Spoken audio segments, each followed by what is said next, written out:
Hi friends, welcome back to our channel. ఇవాళటి క్లాస్లో మనం డిస్కస్ చేయబోయే టాపిక్ వచ్చేసి ఎంఎస్ ఎక్సెల్లో మనం టోటల్ని, అదేవిధంగా యావరేజ్ అండ్ గ్రేడ్ని ఏ విధంగా కనుక్కోబోతున్నామో ఇవాళటి క్లాస్లో వెరీ డీటెయిల్గా తెలుసుకుందాం. సో ముందుగానే నేను టేబుల్ ప్రిపేర్ చేసి పెట్టాను. సో ఇది మీకు కనిపిస్తుంది కదా అవైలబుల్లో. సో ఇక్కడ మీరు చూసారు కదా, స్టూడెంట్స్ ఉన్నారు, సబ్జెక్ట్స్ అండ్ వారి యొక్క టోటల్ కనుక్కోవాలి, యావరేజ్, అదేవిధంగా గ్రేడ్ కూడా కనుక్కోవాలి. ఈ ఫస్ట్ మనం టోటల్ ఎలాగో చూద్దాం. ఈక్వల్ టు టోటల్ కనుక్కోవాలంటే మనం యూజ్ చేసే ఫార్ములా వచ్చేసి సమ్. ఇక్కడ కింద ఆటోమేటిక్గా రావడం జరిగింది. అలా వచ్చినప్పుడు మీ కీబోర్డ్లో ట్యాప్ ప్రెస్ చేయండి. ప్రెస్ చేసిన తర్వాత ఈ సెల్ నుంచి ఇక్కడ స్టార్టింగ్ టు ఎండింగ్ సెలెక్ట్ అంటే రేంజ్ సెలెక్ట్ చేసుకోవాలి. అంటే ఇక్కడ తెలుగు ఏ సెల్ ఉంది, F4 to K4 F4 to K4. ఇక్కడ మీకు ఆల్రెడీ వచ్చింది కదా, F4 to K4. ఇట్లా బ్రాకెట్ క్లోజ్ చేసి ఎంటర్ ప్రెస్ చేయాలి. టోటల్ ఎంత రావడం జరిగింది, 455. సో ఈ విధంగా చేయొచ్చు. ఇంకొక విధంగా కూడా షార్ట్కట్ కీ వచ్చేసి దీనికి ఆల్ట్ ఈక్వల్ టు ప్రెస్ చేస్తే ఆటోమేటిక్గా ఫార్ములాతో పాటు వాటి యొక్క రేంజ్ కూడా సెలెక్ట్ చేసుకుంటుంది ఆటోమేటిక్గా. ఖాళీ ఎంటర్ ప్రెస్ చేస్తే సరిపోద్ది. ఇప్పుడు వీరి యొక్క యావరేజ్ ఏ విధంగా కనుక్కోవాలంటే ఈక్వల్ టు యావరేజ్ అనే ఫార్ములా ఉంది. ఇక్కడ మీకు కింద రావడం జరిగింది. యావరేజ్ ప్రెస్ చేసిన తర్వాత మీరు ఈ సెల్స్ అన్నీ కూడా సెలెక్ట్ చేసుకోవాలి. సెలెక్ట్ చేసుకున్న తర్వాత బ్రాకెట్ క్లోజ్, ఎంటర్. మీకు యావరేజ్ ఎంత వచ్చింది, 75.8333 వచ్చింది. సో ఈ విధంగా చేసుకోవచ్చు. ఇంకో విధంగా అంటే average total by subjects. How many subjects, 6 subjects, bracket close. So వచ్చింది కదా 75.833. ఈ విధంగా చేసుకోవచ్చు. అలాగే గ్రేడ్ని ఏ విధంగా కనుక్కోవాలి, ఇక్కడ మీకు సైడ్కి ఇచ్చాను. గ్రేడ్స్ ఏ విధంగా చూడాలని కనిపిస్తుంది కదా ఇప్పుడు క్లియర్గా. గ్రేడ్ అంటే 90 ఎబోవ్ వాళ్ళకి ఏ, అలాగే 70 ఎబోవ్ వాళ్ళకి బి, అంటే సి వచ్చేసి 40-70 మధ్యలో వచ్చిన వాళ్ళకి సి, డి వచ్చేసి <40. ఈ విధంగా ఫార్ములా అనేది అప్లై చేసుకోవాలి. ఫార్ములా ఏ విధంగా అప్లై చేసుకుంటామంటే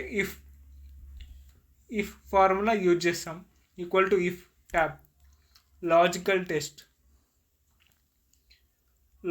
టెస్ట్ వచ్చేసి ఇప్పుడు యావరేజ్ సెల్ని రిఫరెన్స్గా తీసుకొని ఈ యావరేజ్ సపోజ్ గ్రేటర్ దాన్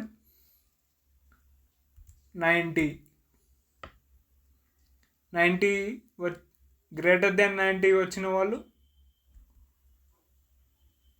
ఏ అని ప్రింట్ అవ్వాలి. అంటే గ్రేడ్ ఏ రావాలి కాబట్టి డబుల్ కోర్స్లో ఏ అని ఇచ్చేసి డబుల్ కోర్స్ ఎన్ చేయాలి. అదేవిధంగా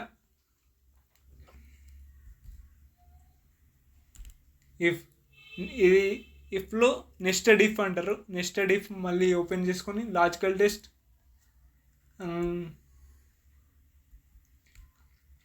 గ్రేటర్ దాన్ 7 ఇక్కడ ఈక్వల్ టు ఇవ్వాలి. Equal to greater than or equal to 70. B grade వచ్చేసి బి, ఇక్కడ కూడా ఈక్వల్ టు ఇవ్వాలి. 90 గ్రేటర్ దాన్ ఈక్వల్ టు. మళ్ళీ ఇఫ్ కండిషన్ ఓపెన్ చేసుకోవాలి. నెస్టెడ్ ఇఫ్ ఓపెన్ చేసుకున్న తర్వాత లాజికల్ టెస్ట్ ఇది ఇవ్వాలి. గ్రేటర్ దాన్ 40 వస్తే సి, లేకపోతే డి. ఒకవేళ 40 కన్నా బిలో ఉంటే డి అని ఇక్కడ ఇవ్వాలి. ఇచ్చేసిన తర్వాత ఇక్కడ బ్రాకెట్స్ అన్నీ క్లోజ్ చేయాలి. అంటే సపోజ్ 1 2 3 ఇఫ్ కండిషన్స్ ఉన్నాయి కాబట్టి 3 క్లోజ్ చేయాలి. 1 2 3 క్లోజ్ చేసిన తర్వాత ఎంటర్ ప్రెస్ చేయాలి. సో ఇక్కడ బి అని వచ్చింది. బి అని ఎందుకు వచ్చింది? ఇక్కడ 75% వచ్చింది యావరేజ్. అంటే 75 అంటే 70 to 90 వరకు బి వస్తుంది కాబట్టి బి వచ్చింది. సపోజ్ ఈ టోటల్ నుంచి యావరేజ్ గ్రేడ్ ఈ 3 సెల్స్ కూడా ఈ విధంగా సెలెక్ట్ చేసి ఇక్కడ కింద ప్లస్ ఆరో మార్క్ కనిపిస్తుంది కదా, దీని మీద డబుల్ క్లిక్ ఇవ్వాలి. చూసారా, మనం ఒక్క కండిషన్స్తో ఈ 10 స్టూడెంట్స్ యొక్క డేటాని పొందగలిగాం. సో ఈ ఫార్ములాస్ ద్వారా మెయిన్ యూజ్ ఏంటంటే మన టైంని సేవ్ చేస్తాయి ఈ ఫార్ములాస్. ఇక్కడ 10 మెంబర్స్ ఉండొచ్చు, 100 ఉండొచ్చు, 1000 ఉండొచ్చు. కానీ ఈ ఫార్ములాస్ ద్వారా మెయిన్ టైం అనేది సేవ్ అవుతుంది. ఇప్పుడు 10 మెంబర్స్ అంటే ఇట్లా టైప్ చేసుకుంటూ టోటల్ కనుక్కుంటూ వెళ్ళొచ్చు. సపోజ్ మీకు 100 ఉండొచ్చు, 1000 ఉండొచ్చు, 5000 ఉండొచ్చు. సో ఫార్ములాస్ అనేది చాలా ఇంపార్టెంట్. ఇవి చాలా బాగా గుర్తుంచుకోవాలి. సో ఇవాళ క్లాస్ మీకు కనుక నచ్చినట్లయితే కింద సబ్స్క్రైబ్ బటన్ ఉంటుంది, సబ్స్క్రైబ్ చేసుకోండి. అలాగే వీడియో కనుక నచ్చినట్లయితే లైక్ చేయండి, షేర్ చేయండి.